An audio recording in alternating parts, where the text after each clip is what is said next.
بسم اللہ الرحمن الرحیم۔ رزق حلال کی اہمیت۔ دیکھیے، اسلام کا جو مذہب ہے وہ رہبانیت کو جائز قرار نہیں دیتا۔ حضور اکرم کی متفق علیہ حدیث ہے کہ لا رہبانیت فی الاسلام، دنیا کو چھوڑ دینا، جنگلوں میں جا کے بیٹھ جانا، وہاں جا کے اللہ کو یاد کرنا، یہ اسلام میں جائز نہیں۔ اسلام میں عبادت کے معنی یہ نہیں ہے۔ اسلام میں عبادت کے معنی یہ ہے کہ جو اللہ نے حکم دیا ہے اس کو پورا کرنا۔ اللہ نے کیا حکم دیا ہے؟ اللہ نے حکم یہ دیا ہے کہ آپ فرائض کو ادا کریں جو اللہ نے مقرر کی ہے۔ ان میں ایک فرض یہ بھی ہے کہ آپ ماں باپ کی ضرورتیں پوری کریں، بیوی بچوں کی ضرورتیں پوری کریں، خود اپنی ضرورتیں پوری کریں، اور ممکن ہو اللہ تعالیٰ آپ کو مال دے، غریبوں، فقیروں، مسکینوں، یتیموں، ہمسایوں کی مدد فرمائیں۔ یہ ہے عبادت۔ اور یہ کب ہوگا؟ یہ جب ممکن ہے، جب آپ جنگل میں نہیں جائیں، حلال کمانے کے لیے جائیں۔ جب آپ حلال کمائیں گے تو آپ اپنا حق بھی ادا کریں گے، اپنے ماں باپ کا بھی حق ادا کریں گے، اپنے بیوی بچوں کا بھی حق ادا کریں گے۔ حضور اکرم بیٹھے ہوئے ہیں اور اصحاب آپ کے ساتھ بیٹھے ہوئے ہیں، حضور تعلیم دے رہے ہیں ان کو، صبح کا وقت۔ ایک شخص کو دیکھا کہ وہ بیلچہ لیے ہوئے جنگل کی طرف جا رہا ہے، جنگل کی طرف لکڑیاں کاٹنے کے لیے۔ تو صحابہ کرام نے کہا دیکھو یہ جوان آدمی ہے، اس کی جوانی ضائع ہو رہی ہے، کاش یہ یہاں آتا، آپ سے علم دین سیکھتا، یہ جا رہا ہے جنگل میں لکڑیاں بیچنے کے لیے، کاٹنے کے لیے۔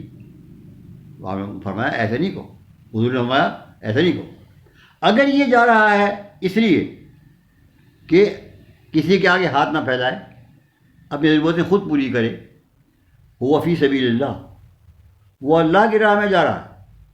حضور فرماتے ہیں اگر یہ جا رہا ہے اس لیے کہ اپنی بیوی بچوں کا پیٹ بھرے اور ان کو فائدہ پہنچائے، آرام پہنچائے، وہ فی سبیل اللہ، وہ اللہ کی راہ میں جا رہا ہے۔ اگر وہ جا رہا ہے اس لیے کہ اپنے ماں باپ کی خدمت کرے، اپنے بھائی بہنوں کی خدمت کرے، اپنے غریب عزیزوں کی خدمت کرے، وہ فی سبیل اللہ، وہ اللہ کے راستے میں جا رہا ہے۔ اور اگر وہ جا رہا ہے اس لیے، حضور نے فرمایا کہ اگر وہ مال کماؤں، دوسروں پہ اتراؤں، دوسروں پر اپنی بڑائی جتاؤں کہ میں بڑا آدمی ہوں، وہ فی سبیل الشیطان، تو پھر وہ شیطان کی راہ میں جا رہا ہے۔ یہ ہے عبادت کا مقام۔ ایک اور فرماتے ہیں حضور اکرم، متفق علیہ حدیث ہے، فرماتے ہیں الکاسب حبیب اللہ، جو حلال روزی کماتا ہے وہ اللہ کا محبوب بن جاتا ہے۔ یہ سب سے بڑی عبادت ہے جو وہ کر رہا ہے۔ ایک اور جگہ فرماتے ہیں حضور الکاسب کالمجاہد فی سبیل اللہ، جو حلال روزی کما رہا ہے وہ جہاد کر رہا ہے اللہ کی راہ میں، حلال روزی۔ اب حلال روزی کون سی ہوتی ہے؟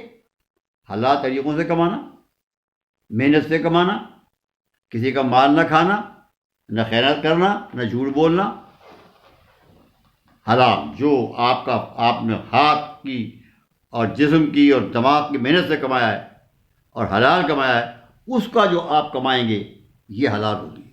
اگر آپ نے حرام کمایا، مطلب کسی کا مال مار دیا، جھوٹ بول کے کما لیا، خیانت کی، اب حلال میں حرام کھا رہا ہوں تو میرا خون، گوشت، پوست سب حرام سے بن رہا ہے، اور جب میں حرام سے بن رہا ہے تو میری نمازیں کیسے قبول ہوں گی؟ پہلی چیز جو اللہ کے ہاں قبولیت کے لیے ہے اعمال کی، فرمایا اکل حلال، حلال روزی۔ حلال روزی کھا کے نماز پڑھ سکتا ہوں میں، اگر حرام روزی کھا کے نماز پڑھتا ہوں وہ نماز قابل قبول نہیں ہے، وہ خیرات بھی قابل قبول نہیں ہے، وہ حج بھی قابل قبول نہیں ہے۔ حلال روزی، اور یہ حلال کماتا ہے، حضور کی سنت ہے۔ حضور اکرم خطبی مرتبت نے مکی کی زندگی میں شروع عمر میں حضرت ابو طالب کی بکریاں چرائیں، صبح سے شام تک بکریاں چراتے تھے، یہ قصب حلال تھا۔ پھر حضرت خدیجہ کا مال بیچا شام جا کر کئی دفعہ، انہوں نے جو اجرت ان کو دی اس کو قبول کیا، یہ عقل حلال تھا۔ ہمارے چھٹے امام جعفر صادق علیہ السلام، اہل بیت کے چھٹے امام، اپنے ہاتھ سے کاشتکاری کرتے تھے۔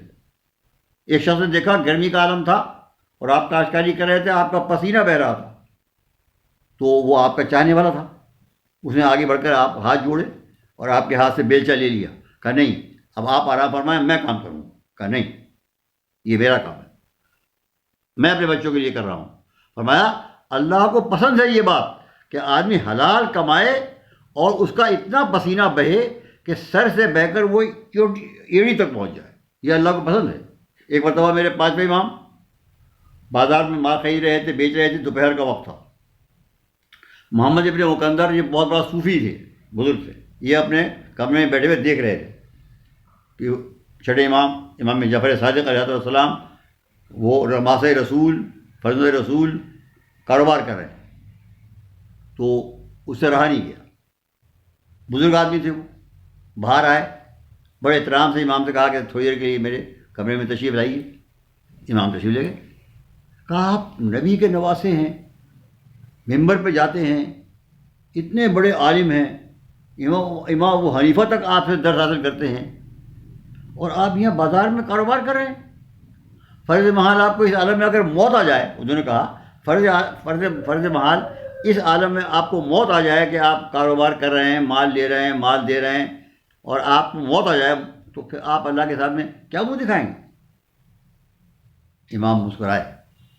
امام نے فرمایا اگر ایسا ہو جائے تو یہ میری خود نصیبی ہوگی کہ میں اللہ سے اس حال میں ملوں گا کہ میں اللہ کی عبادت کر رہا ہوں گا، اللہ کی اطاعت کر رہا ہوں گا۔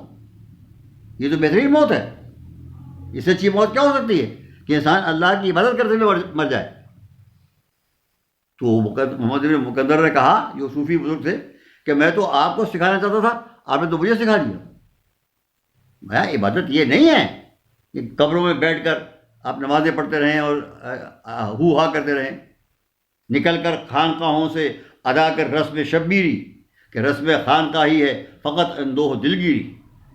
انبیاء نے محنت، ہر نبی نے بکریاں چرائی ہیں، حلال روزی کمائی ہے، پسینے سے بہایا ہے روزی کمانے کی، ہر نبی نے، حضور نے بھی، ائمہ اہل بیت نے بھی، صحابہ کرام نے بھی۔ آپ دیکھیے محنت کی، انہوں نے محنت سے روزی کمائی، محنت سے بچوں کو پیٹ پالا، یہ عبادت ہے اور عظیم عبادت ہے، افضل ترین عبادتوں میں سے ایک عبادت ہے، اللہ کو پسند ہے یہ عبادت، اور یہ جہاد ہے اللہ کی راہ میں۔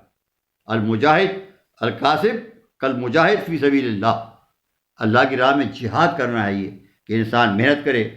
اور فرماتے ہیں حضور اکرم اللہ کو سب سے زیادہ وہ لقمہ پسند ہے جو انسان اپنے دونوں ہاتھوں کی محنت سے کماتا ہے، یہ سب سے زیادہ اللہ کو پسند ہے۔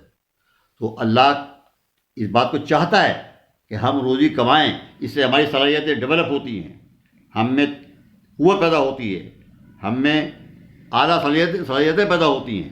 جتنے لوگوں نے اعلیٰ کام کیے ہیں وہ وہی لوگ تھے جنہوں نے حلال روزی کمائی۔ اور آخری بات یہ ہے کہ جب انسان حلال کماتا ہے اس میں برکت ہوتی ہے، تھوڑا سا پیسہ کماتا ہے اس میں برکت ہوتی ہے، حرام بہت سا پیسہ ہوتا ہے برکت نہیں ہوتی، خرچ کیا جا رہا ہے اور پھر ہاتھ خالی ہے اس کا۔ دوسری بات یہ ہوتی ہے کہ برکت کا کمال یہ ہوتا ہے کہ اولاد پہ اس کا اثر پڑتا ہے۔ اگر آپ نے حلال کمایا ہے تو آپ کی اولاد پھلے پھولے گی، ترقی کرے گی، خوشحال ہوگی، مال کمائے گی، علم کمائے گی، اعلیٰ مقامات تک پہنچ جائے گی۔ اور اگر آپ نے میں نے حرام سے کمایا اور حرام کھلایا بچوں کو، وہ پنپیں گے نہیں، وہ ترقی نہیں کریں گے۔